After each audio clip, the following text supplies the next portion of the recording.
ए घटना कंधमाल जिलार एक छोट गाँव में राजवीर नामक जड़े व्यक्ति रोला। से एक सरकारी डिपार्टमेंट रे क्लर्क भाव में नियुक्त थिला। राजवीर छड़ा ता बापा माँ कि ता भाई भौणी एते पढ़ा लेखा नथिले जेतिकी राजवीर पढ़ा लेखा थिला। सेतिपई राजवीर को सरकारी चाकरी मिल जाइथिला। कंधमाल जिले में प्रिया नामक जड़े झील रोला। प्रियार बापा माँ राजवीर को बाहाबा पई प्रिया को कहले, हेले प्रिया पाठ पढ़ारे बहुत चतुर थिला। कहीं ना से सहर में रोला आउ तार पाठ पढ़ारे बहुत आग्रह थिला। हेले प्रियार घर लोक प्रिया को कहले जे राजवीर जड़े भल पिला, सरकारी चाकरी मध्य करुछि आउ जीवन मध्य भल भाव बीतीजिव। सेतिपई तू ताको बाहा होई जा। बाहाघर परे तू तोर पाठ पढ़ा चालू रखी पारिबो आउ जेते इच्छा सेते पढ़िबो। एहा परे प्रिया राजवीर को देखागला आउ कहला जे मो पाठ पढ़ा आग को चालू रखिबी। बाहाघर परे मो घर सबु काम दाम भी करिबी, हेले ता सहित मो पाठ पढ़ा मध्य चालू रखिबी। सेतेबेले तो राजवीर प्रियार पाठ चालू रखिबा पई राजी होईगला। कहीं ना प्रिया देखा बहुत सुंदर थिला। सेतिपई राजवीर प्रिया सामने रे तरली जाइथिला। राजवीर कहला जे ठीक अछि, मु तुमको पाठ पढ़िया पई मना करिबी नाही, तमे निज पाठ पढ़ा चालू रखि पारिबो। प्रिया और राजवीर दुई जंगर बाहाघर होईगला। प्रिया निज सहर को छाड़ी राजवीर सहित ता गाँ को चलीगला आउ सेठी से गाँव रे रहिबा को लागिला। जेतेबेले प्रिया राजवीर सहित ता गाँ को माने ता घर को गला तो राजवीर बापा माँ प्रिया को पाठ पढ़िया पई मना करदेले। आ प्रिया को कहले जे एबे तो पाठ पढ़ी कौन करिबो, तोर तेबे बाहाघर होई सारलानी आउ एमित्रे भी आउ किछि दिन पर तोर पिला छुआ भी होइजिव। सेथिपई तोते छुआ मानक ऊपर ध्यान देबाको पड़िबो, तोते तो घर ऊपर ध्यान देबाको पड़िबो। सेथिपई तू निज पाठ पढ़ा छाड़ी दे। एबे तू निज पाठ पढ़ा छाड़ आउ आम घर कामर मन दे। हेले एक कथा सुनी प्रिया मना करदेला आउ कहला जे ना, मु मो पाठ पढ़ा बंद करिबि नाही, मु मो पाठ पढ़ा आग को जारी रखिबी। हेले आपणकर जो सब काम घरर काम दाम रे केबे भी मो पाठ पढ़ा बाधा सृष्टि करिबो नाही। मु सबुठु प्रथमे घरर काम करिबी, तापरे जाई पाठ पढ़िबी। हेले प्रियार शाशुघर लोक माने ता शाशु शशुर दियर ननंद से माने सब बेसी पढ़ा लेखा नथिले। सेथिपई से माने पाठ पढ़ा को बेसी गुरुत्व देउ नथिले। सेथिपई से माने प्रिया उपरे बारंबार अत्याचार करुथिले। राजवीर सरकारी चाकरी करुथिला। सेतिपई राजवीर सकाळ 8टारू घर बाहरी जाउथिला आउ संध्या 7टा-8टा बेलको घर को फेरुथिला। कहीं ना से गाँव रे रहुथिला आउ ता चाकरी सहर रे थिला। सेतिपई से गाँव रु सहर को जिबा आसिबा करुथिला। से आउ बारंबार एई कथा नै प्रिया को ता शाशुघर लोक बारंबार देखे शिखे कहते जे एबे पाठ पढ़ी तू कौन कलेक्टर बनबू। एक कथा प्रियार मुंडरे घर करिगला। ए सब नीतिदिनिया झगड़ारू विरक्त होई प्रिया शेष में राजवीर ठू डिभोर्स नेबार निष्पत्ति नेला। राजवीर ठू डिभोर्स नेबा परे प्रिया आसी निज बाप घरे रहिबाकू लागिला आउ तापरे यूपीएससी पई प्रिपेयर करिबाकू लागिला। यूपीएससी प्रिपेयर करने समय भाग्यवशत प्रिया डिभोर्स होबार 2 वर्ष पर से यूपीएससी रे सिलेक्ट होईगला। डिभोर्स 2 वर्ष पर जेतेबेले प्रिया कलेक्टर बनीगला तो ताकू सही डिपार्टमेंट ड्यूटी मिला जेउठी पूर्वर राजवीर काम करुथिला। राजवीर सेठी पूर्वर ही कलेक्टर आउ एबे 2 वर्ष पर प्रिया सेठी कलेक्टर भाव में जॉइन करथिला तो प्रियार रोबाब अलग प्रकार थिला। प्रिया एक धला गाड़ी रे आसीथिला जार आगरे लिखा जाइथिला कलेक्टर। गाड़ी को जड़े ड्राइवर चलाउथिले आ प्रिया पछ सीट रे बसिथिला आउ ता सहित 2 जण बॉडीगार्ड बंधुक धरी बसिथिले। आ प्रिया बहुत भल भाव रेडी होई सेठी पहुँची गला। प्रिया जेमिति कार ओल्हेला तो ऑफिस सबु स्टाफ माने हाथ में फूल तोड़ा धरी प्रिया को स्वागत करिले। से मानक भितरे जड़े लोक थिला राजवीर, जी कि प्रियार पूर्वतन स्वामी थिला। राजवीर जेमिति प्रिया को देखिला प्रथमे तो से आश्चर्य होईगला आउ तापरे निज मुंड तलकू करी छिड़ा होईगला। प्रिया भी ताकू देखी न देखला परी आखि तलक कहीदेला आ समस्त हाथ फूल तोड़ा नहीं सीधा भीतर को चलीगला। जितेबले भीतर को गला आ ऑफिस रे जाई बसिला तो ताकू एक पीए माने पर्सनल असिस्टेंट मिलगला। आउ से पीए रो ना थिला रॉकी। रॉकी सेठी प्रियार पर्सनल असिस्टेंट थिला। आउ ऑफिस रो सब खबर रॉकी ही प्रिया को जणाउथिला। भीतर को जीवा परे रॉकी प्रिया को कहिला जे मैडम ऑफिस विषय रे जदि किसी जानिबार अछि किंबा जदि कौनसी साहाय्य दरकार तेबे आपण बिना संकोच रे मते जणाई पारिबे काहेकि ना मु आपणकर पर्सनल असिस्टेंट। प्रिया कहिला कि ठीक अछि धन्यवाद आपण एबे आसी पारंती एबे मु टिके ऑफिस काम देखिनिए। प्रिया सेठी बसी निजर पूर्वतन स्वामी कथा माने राजवीर कथा भाबिबाकू लागिला। से भाबिबाकू लागिला जे केमिति भाबरे आमे अलगा होई जाइथिलु आउ 2 वर्ष परे आज आमर केमिति भाबरे देखा होईछि। राजवीर सेठी क्लर्क भाबरे नियुक्ति थिला। सेथिपाई से सेठी ऑफिस बाहर रही टाइपिंग काम करुथिला। हेले प्रिया ऑफिस रो एक काच झरका बाट देई राजवीर को देखुथिला आ भाबुथिला जे 2 वर्ष पूर्व ये मो स्वामी थिले आ केमिति भाबरे आमे अलगा होई जाइथिलु। गोटे समय थिला जेतेबेले कि मु घरे रहउथिली आ ये ऑफिस आसुथिले आ आज देख मुई ताको ऑफिस रे ताको सीनियर बनी ताको ऑफिस रे बसिछि। प्रिया ए सब कथा भाबी चलीथिला। या परे कौन हैला ना प्रिया रॉकी को डाकिला आउ कहिला जे तमे राजवीर को घर को जाओ आउ देखिक आस तांका घरे किए किए सब रहउछंती। रॉकी निज बॉस माने प्रियार कहवा अनुजाई ता कथा मानि नेला आउ राजवीर घर को चलीगला। रॉकी जेतेबे राजवीर घर को गला तो देखला जे राजवीर एक घरे एकुटिया रहउथिला आउ राजवीर सहित केही भी नथिले। ना ही ता बापा माँ थिले ना ही तार भाई भौणी थिले ना ही तार स्त्री पिला छुआ थिले। राजवीर एमिति रहणी सहणी विषय रे रॉकी प्रिया को खबर देला जे राजवीर एकुटिया ही एक घरे रहुछि ता सहित आउ केही भी रहुनांती। जेतेबेले प्रिया को एकथा जଣା पड़िला तो एठी टिके प्रिया को संदेह हैला जे हेई पारे जे ये एकुटिया ही रहुछंती आउ से एबे पर्यंत भी बाहा होई न थाई पारंती। गोटे दिन अचानक प्रियार ऑफिस रे एक घटना घटीगला। कौन होइथिला ना गोटे दिन प्रियार ऑफिस रे जने बहुत पुराना अधिकारी थिला नितिन। नितिन जे कि सेठी 2 नंबरी काम करुथिला ता पाखरे सरकारी पावर थिला सेति पई से 2 नंबरी काम करुथिला। जेते भी सब 2 नंबरी जागा जमी बाड़ी जेते भी 2 नंबरी टेंडर हेउथिला से सब को नितिन ही करुथिला आ सामना बालाठू बहुत भलो मोटा अंकर पैसा आनुथिला। नितिन लो ए सब धंदा पाखापाखि 7-8 वर्ष चली आसुला। हेले से समय जेते भी सब अधिकारी माने आसुथिले तो से माने समस्ते नितिन ठू शेयर नेउथिले निज भागर टंका नितिन ठू नहीं जाउथिले आ नितिन लो ए काम रे बिल्कुल भी मुंड खेलाउ नथिले। हेले प्रिया जने सचोट ऑफिसर थिला। प्रिया एठा को आसीबा परे प्रिया को एसो विषय जଣା पड़िला।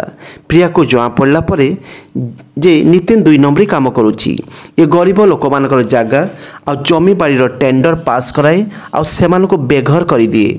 प्रिया को एसब कथा जଣା पड़ा परे प्रिया नितिन लो एसब काम को बंद कर देला तार एसब काम रे बाधा सृष्टि कला। प्रिया नितिन लो कौन सी फाइल ले साइन करुनथिला किंबा कौन सी साइन को परमिशन ग्रांटेड देउथिला ना ही केउथरे मोहर लगाउथिला। एसबु कथारे नितिन बहुत रागिगला। नितिन रागिबा परे जेतेबेले गोटे दिन नितिन ऑफिस को आसिला तो प्रिया विषय उल्टा सीधा कथा कहिबारे लागिला आ प्रिया को ता पछरे गाली करबाको लागिला। एसबु जिनिस राजवीर शुणुथिला। राजवीर अनेक समय धरी एसबु कथा शुणी चलीथिला किंतु किछि भी कहू नथिला। हेले जेतेबेले सब जिनिस सीमा बाहर होई गला तो राजवीर नितिन सहित झगड़ा करबाको लागिला मारपीट करबाको लागिला आ नितिन को कहिला जे आजी परठू जदि तू केबे भी प्रिया मैडम को विषय किछि भी कहबू तेबे मु तते जीवन रो मारिदेबी। एमिति भाबरे राजवीर नितिन को धमक देला। राजवीर जेतेबे नितिन को धमक देला जे आजी परठू जदि तू प्रिया मैडम को विषय किछि भी उल्टा सीधा कहबू तेबे मु तते जीवन रो मारिदेबी। एसबु देखी ऑफिस सब स्टाफ माने एकजुट हो गले आउ एसबु दृश्य देखी समस्ते आश्चर्यचकित हो गले जे राजवीर प्रिया मैडम को पाई नितिन बाबू सहित एते मारपीट झगड़ा कहीं कला। एक कथा को नहीं पूरा स्टाफ मानक भितर एक चर्चार विषय बनीगला। समस्त को यह लगुला जे राजवीर आ प्रिया मैडम को भितर निश्चित भाव में कौन ना कौन चक्कर चली। एबे एसबु विषय रे ऑफिस भीतर को जेतेबेले कथा गला तो बुली बाली एसबु कथा प्रिया पाखरे पहुँचला तो प्रिया राजवीर को डकई पठेला और रॉकी को कहला जे रॉकी ତମେ ଜଲ୍ଦି ଯାଇ ରାଜବୀରକୁ ଡାକି ଆଣ। ରାଜବୀର ଏତେ ବଡ଼ ତାମସା କାହିଁକି ଛିଡ଼ା କଲେ? ଯେମିତି ହିଁ ରାଜବୀର ପ୍ରିୟାର ଅଫିସ୍ ରୁମ୍ ଭିତରକୁ ଆସିଲା ତ ପ୍ରିୟା ରାଜବୀରକୁ ବହୁତ ଗାଳି କଲା ଆଉ କହିଲା, ତମେ ମୋ ପାଇଁ ସେ ନିତିନକୁ କାହିଁକି ମାରିଲ? ତମକୁ ଜଣାଅଛି ଏ ଘଟଣା ପରେ ଅଫିସରେ ଆମ ଦୁଇ ଜଣଙ୍କ ବିଷୟରେ କେତେ ଓଲଟା ସିଧା କଥା ଚାଲିଛି। ସମସ୍ତେ କହୁଛନ୍ତି ତମ ମୋ ଭିତରେ କେଉଁଠି ସମ୍ପର୍କ ଅଛି। ଏମିତି ଅନେକ କଥା ଆମ ଦୁହିଁଙ୍କ ନାଁରେ ପ୍ରଚାର ଚାଲିଛି। ହେଲେ ରାଜବୀର ଅନେକ ସମୟ ଧରି ଚୁପଚାପ ଛିଡ଼ା ହୋଇ ରହିଲା। ସେ କିଛି ବି କହିଲା ନାହିଁ। ଯେତେବେଳେ ଅନେକ ସମୟ ପର୍ଯ୍ୟନ୍ତ ପ୍ରିୟା ତାକୁ କହି ଚାଲିଥିଲା ତ ଶେଷରେ ରାଜବୀର ତାକୁ ଗୋଟେ କଥା କହି ଅଫିସରୁ ବାହାରକୁ ଚାଲିଗଲା। ରାଜବୀର ପ୍ରିୟାକୁ କହିଲା ଯେ ଏହା ସତ ଯେ ତମେ ମୋ ଜୀବନରୁ ଆମ ଘରୁ ଚାଲିଯାଇଛ, ହେଲେ ମୋ ହୃଦୟରେ ତମେ ଆଜି ବି ଅଛ। ତମ ବିଷୟରେ ଯଦି କେହି ଇଆଡ଼ୁ ସିଆଡ଼ୁ ଭୁଲ କଥା କହିବ ତ ମୁଁ କେବେ ବି ସହିପାରିବି ନାହିଁ। ଯଦି ତମେ ଏହା ଚାହୁଁଛ ଯେ ମୁଁ ତୁମ ପାଇଁ କଇ ଝଗଡ଼ା ନ କରେ ତ ତମେ ମୋତେ ଅଫିସରୁ ବାହାର କରିଦେଇପାର। ଏମିତି କଥା କହି ରାଜବୀର ସେ ଅଫିସରୁ ବାହାରକୁ ଚାଲିଗଲା। ଏବେ ପ୍ରିୟା ଏସବୁ ବିଷୟରେ ଭାବିବାକୁ ଲାଗିଲା ଆଉ ପ୍ରିୟା ବହୁତ ଭାବୁକ ହୋଇଗଲା। ତା ଆଖିରୁ ଲୁହ ଝରିବାକୁ ଲାଗିଲା। ସେ ଭାବିବାକୁ ଲାଗିଲା ଯେ ଆଜି ପ୍ରଥମ ଥର ରାଜବୀର ମୋ ପାଇଁ ପାଦ ବଢ଼େଇଛନ୍ତି।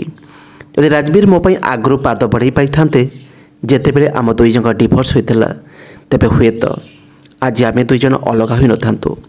ଏସବୁ କଥା ପ୍ରିୟା ଭାବିବାକୁ ଲାଗିଲା ଆଉ ତାପରେ ଚୁପଚାପ ନିଜ ଆଖିର ଲୁହକୁ ନିଜେ ପୋଛି ଚେୟାର ଉପରେ ବସି ଅଫିସ୍ କାମ କରିବାକୁ ଲାଗିଲା। ତା ପରଦିନ ସକାଳ 10ଟା ବେଳେ ରକି ପ୍ରିୟାର ଅଫିସକୁ ଆସିଲା ଆଉ ପ୍ରିୟାକୁ କହିବାକୁ ଲାଗିଲା ଯେ ମ୍ୟାଡ଼ାମ୍, ଆମ ଅଞ୍ଚଳକୁ କାଲି କ୍ୟାବିନେଟ୍ ମନ୍ତ୍ରୀ ଆସିବେ। ସେଥିପାଇଁ ଆଜି ହିଁ ଆମକୁ ସବୁ ପ୍ରସ୍ତୁତି କରିବାକୁ ପଡ଼ିବ ଆଉ ତାଙ୍କ ଆଗମନର ସବୁ ବ୍ୟବସ୍ଥା ଯେଉଁ ସବୁ ପ୍ରସ୍ତୁତି କରିବାର ଅଛି ସେ ସବୁର ଦାୟିତ୍ୱ ତୁମକୁ ଦିଆଯାଇଛି। ପ୍ରିୟା ଯେତେବେଳେ ଏକଥା ଶୁଣିଲା ତ ସେ ସତର୍କ ହୋଇଗଲା ଆଉ ସବୁ ବ୍ୟବସ୍ଥା ଆଉ ପ୍ରସ୍ତୁତିରେ ଲାଗି ପଡ଼ିଲା। ଯେତେବେଳେ ପ୍ରିୟା ସମସ୍ତ ରାସ୍ତାଘାଟ ବୁଲି ଦେଖିଲା ଆଉ ସମସ୍ତ ଜରୁରୀ କଥା ଜାଣିଲା ଆଉ ସବୁ ସୁବିଧାର ବ୍ୟବସ୍ଥା କରିଲା ଯାହାଦ୍ୱାରା କି କାଲି କ୍ୟାବିନେଟ୍ ମନ୍ତ୍ରୀ ଆସିବେ ଆଉ ତାଙ୍କୁ ଯେମିତି କୌଣସି ପସନ୍ଦ ନ ଆସିବା ଭଳି ଦୃଶ୍ୟ ନ ଆସୁ, ସେସବୁ କଥାକୁ ଧ୍ୟାନ ରଖି ପ୍ରିୟା ସବୁ ବ୍ୟବସ୍ଥା କରିଦେଲା। ସବୁ ବ୍ୟବସ୍ଥା କରିସାରିବା ପରେ ପାଖାପାଖି ଖରାବେଳ ସମୟ 2ଟା-3ଟା ବେଳେ ଯେତେବେଳେ ପ୍ରିୟା ଅଫିସକୁ ଆସିଲା ତ ସେ ପଚାରିଲା ରାଜବୀର କେଉଁଠି ଅଛନ୍ତି? ତାପରେ ପ୍ରିୟା ଜାଣିବାକୁ ପାଇଲା ଯେ ଆଜି ରାଜବୀର ଅଫିସ ହିଁ ଆସିନି। ଏକଥା ପ୍ରିୟାକୁ ଜଣାପଡ଼ିବା ପରେ ପ୍ରିୟା ରକିକୁ କହିଲା ଯେ ରାଜବୀର ବିଷୟରେ ପତା ଲଗାଅ ଯେ ରାଜବୀର କାହିଁକି ଅଫିସ ଆସିନାହାନ୍ତି। ସେଦିନ ସନ୍ଧ୍ୟାରେ ଅଫିସ ଟାଇମ୍ ଶେଷ ହୋଇଯିବା ପରେ ସନ୍ଧ୍ୟା 8ଟା ବେଳେ ରକି ରାଜବୀର ଘରକୁ ଗଲା। ସେ ରାଜବୀର ଘରକୁ ଯାଇ ଦେଖିଲା ଯେ ରାଜବୀର ଘରେ ନଥିଲା। ଯେତେବେଳେ ରକି ରାଜବୀର ବିଷୟରେ ତା ଆଖପାଖ ପଡ଼ୋଶୀମାନଙ୍କୁ ରାଜବୀର ବିଷୟରେ ପଚାରିଲା ତ ସେ ଜାଣିବାକୁ ପାଇଲା ଯେ ରାଜବୀର କୌଣସି ଏକ ହସ୍ପିଟାଲରେ ଆଡ଼ମିଟ୍ ହୋଇଛି। ତା ପଡ଼ୋଶୀମାନେ କହିଲେ ଯେ ଆମେ ଏମିତି ଶୁଣିଛୁ ଯେ ରାଜବୀରକୁ କେହି ବହୁତ ବାଡ଼େଇଛି ଆଉ ତାକୁ ଜୀବନରୁ ମାରିଦେବା ପାଇଁ ଚେଷ୍ଟା କରୁଥିଲା। ଏକଥା ଯେତେବେଳେ ରକି ଜାଣିବାକୁ ପାଇଲା ତ ରକି ତୁରନ୍ତ ହିଁ ପ୍ରିୟା ମ୍ୟାଡ଼ାମକୁ ଫୋନ୍ କରି ଜଣାଇଦେଲା ଯେ ମ୍ୟାଡ଼ାମ୍, ରାଜବୀରକୁ କେହି ଜୀବନରୁ ମାରିଦେବା ପାଇଁ ଆକ୍ରମଣ କରିଛି। ରାଜବୀର ଏବେ ସମ୍ପୂର୍ଣ୍ଣ ଭାବରେ କ୍ଷତାକ୍ତ ଅଛି। ସେ ଏବେ ଏକ ହସ୍ପିଟାଲରେ ଆଡ଼ମିଟ୍ ହୋଇଛି। ଯେତେବେଳେ ପ୍ରିୟାକୁ ଏକଥା ଜଣାପଡ଼ିଲା ତ ପ୍ରିୟା ରାତିରେ ହିଁ ନିଜ ଡ୍ରାଇଭରକୁ ଫୋନ୍ କଲେ ଆଉ ତୁରନ୍ତ ହିଁ ସିଟି ହସ୍ପିଟାଲକୁ ଚାଲିଗଲେ। ପ୍ରିୟା ଯେତେବେଳେ ସେ ହସ୍ପିଟାଲରେ ପହଞ୍ଚିଲା ତ ଦେଖିଲା ଯେ ରାଜବୀର ପୁରାପୁରି ରକ୍ତରେ ଜୁଡ଼ୁବୁଡ଼ୁ ହୋଇ ଆଇସିୟୁରେ ଆଡ଼ମିଟ୍ ହୋଇଛି। ପ୍ରିୟା ଯେତେବେଳେ ରାଜବୀରକୁ ଏମିତି ଅବସ୍ଥାରେ ଦେଖିଲା ତ ପ୍ରିୟାର ଆଖିରେ ଲୁହ ଆସିଗଲା। ପ୍ରିୟା ସେଇଠି ହିଁ ଆଇସିୟୁ ବାହାରେ ଚେୟାର ଉପରେ ବସିଗଲା ଆଉ କାନ୍ଦିବାକୁ ଲାଗିଲା। ଚୁପଚାପ ବସି କାନ୍ଦି ଚାଲିଥିଲା ଆଉ ଭଗବାନଙ୍କୁ ପ୍ରାର୍ଥନା କରୁଥିଲା ଯେ ରାଜବୀର ଯେମିତି ଜଲ୍ଦି ଠିକ୍ ହୋଇଯାଆନ୍ତୁ। ସାରା ରାତି ପ୍ରିୟା କାନ୍ଦି କାନ୍ଦି ବିତେଇ ଦେଲା। ପାଖାପାଖି ସକାଳ 6ଟା-7ଟା ବେଳକୁ ପ୍ରିୟାକୁ ନିଦ ଆସିବାକୁ ଲାଗିଲା। ଯେମିତି ପ୍ରିୟାକୁ ନିଦ ଆସିଲା ତ ପ୍ରିୟା ସେ ବେଞ୍ଚ ଉପରେ ଶୋଇପଡ଼ିଲା। ଶୋଇବା ପରେ ପ୍ରିୟାର ଆଖି ପାଖାପାଖି ସକାଳ 11ଟା ବେଳେ ଖୋଲିଥିଲା। ଉଠିବା ପରେ ପ୍ରିୟା ପାଖକୁ ରକିର ଫୋନ୍ ଆସିଲା ଆଉ ରକି କହିଲା ଯେ ମ୍ୟାଡ଼ାମ୍, ଆଜି କ'ଣ ଆପଣ ଅଫିସ ଆସିବେନି? ଆପଣଙ୍କୁ ଜଣା ଅଛି ନା ନାହିଁ ଆଜି ସକାଳ 2ଟା ବେଳେ କ୍ୟାବିନେଟ୍ ମନ୍ତ୍ରୀ ଆସିବେ। ଏକଥା ଶୁଣିବା ପରେ ପ୍ରିୟା ରକିକୁ କହିଲା ଯେ ନା, ଆଜି ମୁଁ ଅଫିସ ଆସିପାରିବିନି कहीं राजवीर देह बहुत खराब अच्छी आउ राजवीर पाखरे रहीबाटा मो पाई बहुत जरूरी। एपटे रॉकी कहला जे मैडम आज जदि आप न आसबे तेबे कैबिनेट मंत्री बहुत रागिजे आपणकर आसवाटा बहुत जरूरी कहीं आपण सबुठु बलिष्ठ अधिकारी एटी सबुठु अधिक आपणकर गुरुत्व अच्छी। हेले प्रिया रॉकी को सफा सफा मना करदेला जे ना आज मो ऑफिस को आसी परिबिनी रॉकी आज सबकिछि तुमको ही संभालिया को पड़िबो तुम ही सबकिछि संभाई नियो आ कैबिनेट मंत्री को कहीदेव जे आज प्रिया मैडम एक बहुत जरूरी काम बाहर को जाइछंती। प्रिया रॉकी को एमिति कहीदेला आउ से हॉस्पिटल आईसीयू बाहर बसी भगवान को प्रार्थना करी चलीथिला राजवीर को जल्दी सुस्थ कर देवा पाई। से दिन ठीक संध्या 5:30 बेले आईसीयू डाक्तर बाहर को आसिले आ प्रिया को बाहर बसता देखी कहले मैडम राजवीर जीवन प्रति एबे कौन विपद नहीं एबे आपण तांको देखा करि परिबे। डाक्तर मुहरु एतिकी सुनिबा परे प्रिया तुरंत ही दौड़ी दौड़ी आईसीयू भीतर को चलीगला और राजवीर को देखागला। राजवीर को देखा परे प्रिया कांदिबा को लगिला आ चुपचाप बसी राजवीर को देखी चलीथिला। किछि समय पर रॉकीर फोन आसिला आ से कहला जे मैडम कैबिनेट मंत्री एठू चली गलेनी आउ से आपणक ऊपर बहुत रागुले। से कहते जे आज वरिष्ठ अधिकारींकर एठिके आसवाटा बहुत जरूरी थिला तांको जना थिला जे मु आज आसी बोली तथापि से आज एते बड़ भूल कहीदेले आउ से आज एठिके आसिले नहीं। तापरे प्रिया रॉकी को उत्तर रे कहिला जे रॉकी किछि कथा नहीं जदि कैबिनेट मंत्री रागिगले ताल तांको रागिबा को दियो काहे ना यह मो पारिवारिक मामला आ मु निज पारिवारिक मामला को निज ऑफिस ठू प्रथमे रखे मो पाई मो पारिवारिक मामला सबुठू उपरे एतिकी कही प्रिया फोन काटिदेला। प्रिया रॉकीर फोन काटिबा परे सबु डाक्तर मान को डाकिला आ से डाक्तर मान को कहला जे आपण मैंने राजवीर बहुत ध्यान रखु मु घर को जाऊँगी कहीं मत ऑफिस जीवार अच्छी यह कही प्रिया चलीगला। कहीं प्रिया जड़े कलेक्टर थिला से सबू डाक्तर माने प्रिया कथा राजी होगले आको कहले जे मैडम आप निश्चित ही घर को जातु बिल्कुल भी चिंता करूँ ना राजवीर एठी आमर पर्सनल पेसेंट से आम राजवीर बेस भल भाव ध्यान रखू आपण घर को चली जातु राजवीर संपूर्ण भाव सुस्थ हो जाए आम डिस्चार्ज कर घर को पठेदेबू आपणकर चिंता करिबार कौन आवश्यकता नहीं। यह पर प्रिया निज घर को चली आसला। प्रिया घर को आसिया परे ता परदिन प्रिया ऑफिस जावाक लगिला। ऑफिस को जीवा परे प्रिया पाखक बहुत बेसी काम आसीगला कहीं प्रियार बहुत गुड़ाए काम पेंडिंग थिला सेतिपाई से 2-3 दिन पर्यंत से सबु काम को पूरण करिबारे लागी पड़िला। सेतिपाई प्रियार ध्यान राजवीर पाखर हटिगला कहीं प्रिया उपरे कामर बहुत बेसी प्रेसर थिला। 3 दिन पर जेतेबेले प्रियार काम शेष होईगला तो प्रिया निज ड्राइवर को कहला जे गाड़ी बाहर कर आ सीधा राजवीर घर को नहीं चल। प्रिया रॉकी को नहीं निज ड्राइवर सहित राजवीर घर को चलीगला। राजवीर घर को जीवा परे से देखिला जे राजवीर एक छोट घर भितर एक खटिया उपरे सोई रही ता पाखरे टेबुल उपरे औषध रखा जाइछि। एसब देखी प्रिया बहुत भावुक होईगला। राजवीर एक ही अवस्था हो जाइछि और राजवीर शरीर पूरा बैंडेज गोड़े होइथिला कहीं राजवीर क्षत संपूर्ण भाव भल ही नथिला कहीं राजवीर को शत्रु माने अनेक जगह आक्रमण करथिले।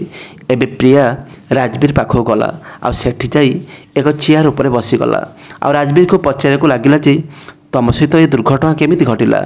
प्रिया और राजवीर दुई जन अनेक समय धरी कथा हेउथिले। सेही समय रे प्रिया राजवीर को पचारला जे तमे एठी एमिति एकुटिया कहीं रोच तुम बापा माँ कुआड़े गले तुम भाई भौणी कुआड़े गले तुम स्त्री पिला छुआ सब कुआड़े गले तुम एठी एकुटिया कहीं रोच। यह शुणी राजवीर कहला जे मो बापा माँ तो एबे दुनिया छाड़ी चली जाइछंती हेले मु एबे पर्यंत भी द्वितीय विवाह करी नाही सेथिपाई मो स्त्री पिला केही भी नाहांती आ ता छड़ा आमको अलग हेबार केवल 2 वर्ष ही तो होईछि। यह शुणी प्रिया चुप हो गला। यह पर राजवीर प्रिया को पचारला जे तमे द्वितीय विवाह कर सारिछ। उत्तर प्रिया कहला ना मु भी बाहा हेनी।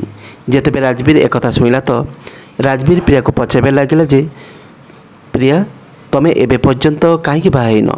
तो प्रिया कहला जे राजवीर मु तो तुमको डिवोर्स देबा पई चाहू नथली मु तो चाहूली मु तुम सहित रही पाठ पढ़ी आ तुम सहित रही मुझे पदवी नियुक्ति हेबी हेले कौन करी तुम बापा माँ मो उपर बहुत अत्याचार करुले आ मत एत हैरान करुले। तुम तो सकाल ऑफिस चली जाऊल ଆଉ ରାତିରେ ଘରକୁ ଫେରୁଥିଲ। ହେଲେ ତୁମ ବାପା ମା' ସାରା ଦିନ ମୋ ଉପରେ ଅତ୍ୟାଚାର କରୁଥିଲେ ଆଉ ମୋତେ ଦେଖେଇ ଶିଖେଇ କହୁଥିଲେ। ସେଥିପାଇଁ ମୁଁ ଜମାରୁ ବି ମନ ଲଗାଇ ପଢ଼ିପାରୁନଥିଲି।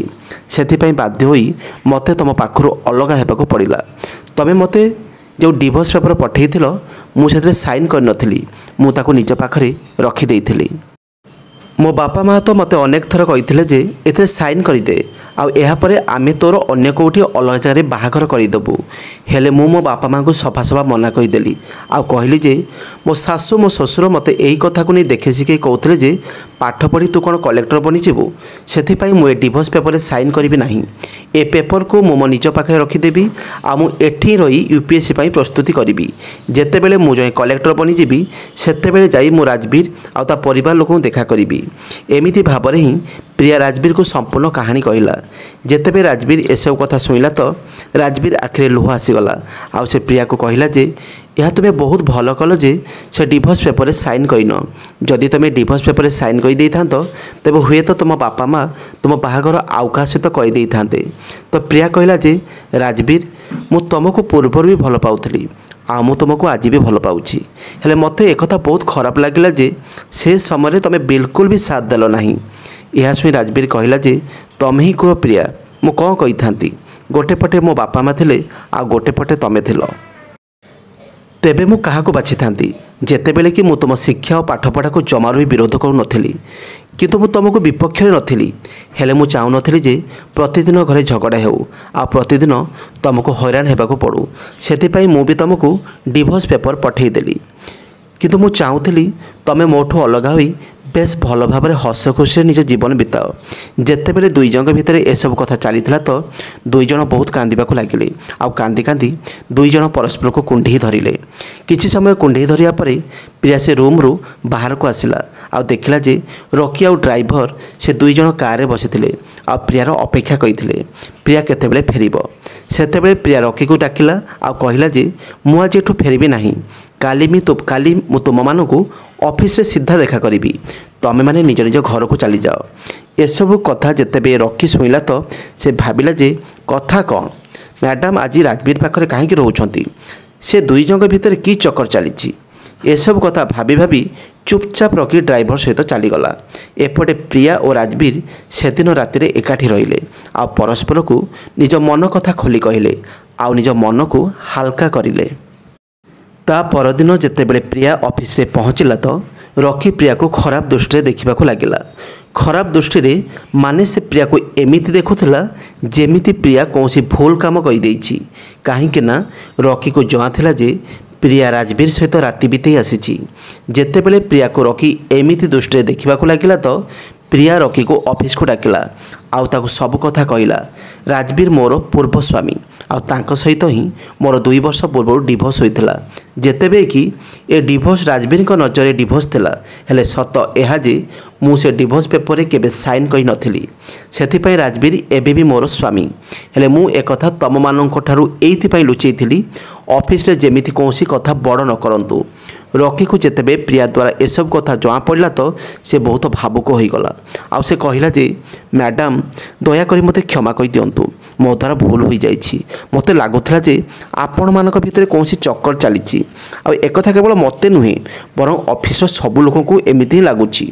କିଛି ସମୟ ପରେ ରକି ପ୍ରିୟାକୁ କହିଲା ଯେ ମ୍ୟାଡ଼ାମ୍, ରାଜବୀର ସାର୍ଙ୍କ ଉପରେ ଯେଉଁ ଆକ୍ରମଣ ହୋଇଥିଲା ତାହା ଏଇ ନିତିନ ହିଁ କରେଇଥିଲା। କାହିଁକି ନା ନିତିନ ସହିତ ରାଜବୀର ସାର୍ଙ୍କର ଝଗଡ଼ା ହୋଇଥିଲା। ସେଥିପାଇଁ ନିତିନ ନିଜ ଲୋକମାନଙ୍କ ଦ୍ୱାରା ରାଜବୀର ସାର୍ଙ୍କ ଉପରେ ଆକ୍ରମଣ କରିଥିଲା। ପ୍ରିୟାକୁ ଯେତେବେଳେ ଏକଥା ଜଣାପଡ଼ିଲା ତ ପ୍ରିୟା ନିତିନକୁ ସସ୍ପେଣ୍ଡ କରାଇଦେଲା ଆଉ ନିତିନକୁ ଅଫିସରୁ ବାହାର କରିଦେଲା। ସେଦିନ ପ୍ରିୟା ରକିକୁ କହିଲା ଯେ ରକି, ଆଜି ପୁଣି ଥରେ ମୁଁ ଆଉ ରାଜବୀର ଏକ ହେବାକୁ ଯାଉଛୁ। ସେଥିପାଇଁ ଆମେ ଏକ ପାର୍ଟି ରଖିବା ପାଇଁ ଚାହୁଁଛୁ। ସେ ପାର୍ଟିକୁ ତୁମେ ହିଁ ସମ୍ଭାଳିବ। ସବୁ ଦାୟିତ୍ୱ ମୁଁ ତୁମ ଉପରେ ଛାଡ଼ିଦେଲି। ସେ ପାର୍ଟିକୁ ତୁମେ ସମସ୍ତଙ୍କୁ ନିମନ୍ତ୍ରଣ କରିବ। ଏସବୁର ଦାୟିତ୍ୱ ମୁଁ ତୁମକୁ ଦେଉଛି। ରକିକୁ ଯେତେବେଳେ ଏସବୁ ଦାୟିତ୍ୱ ମିଳିଲା ତ ରକି ଏସବୁକୁ ବେଶ ଭଲ ଭାବରେ ମ୍ୟାନେଜ୍ କରିନେଲା ଆଉ ଏକ ପ୍ରୋଗ୍ରାମ ଦ୍ୱାରା ପ୍ରିୟା ଓ ରାଜବୀରର ପୁଣି ଥରେ ବାହାଘର ହୋଇଗଲା। ବାହାଘର ହେବା ପରେ ଦୁଇ ଜଣ ପୁଣି ଥରେ ଏକାଠି ହୋଇଗଲେ।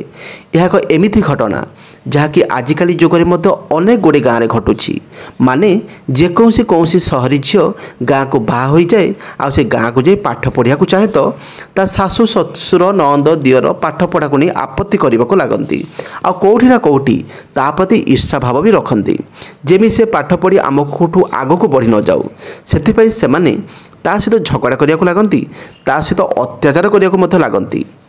गोटे झील प्रति एमिति भावना अनेक लोक मान मन में आसी थाए।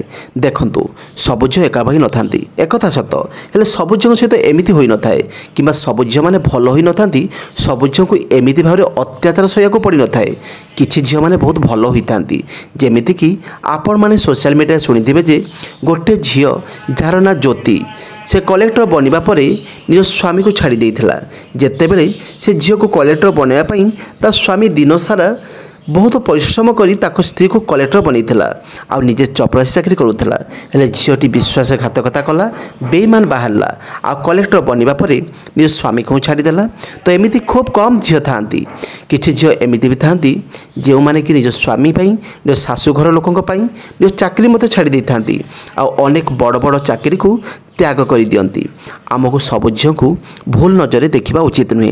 गोटे माछ पूरा पोखरी को मैला निश्चित भाव में कही सत हेले अन्य माछ माने जे से भूल करेंगे सेमिति से माने नहीं। श्रोता बंधु माने आपण माने ए कहानी विषय जहाँ भी मतामत दबा चाहते निश्चित देवे। प्रिया विषय आपण मतामत कौन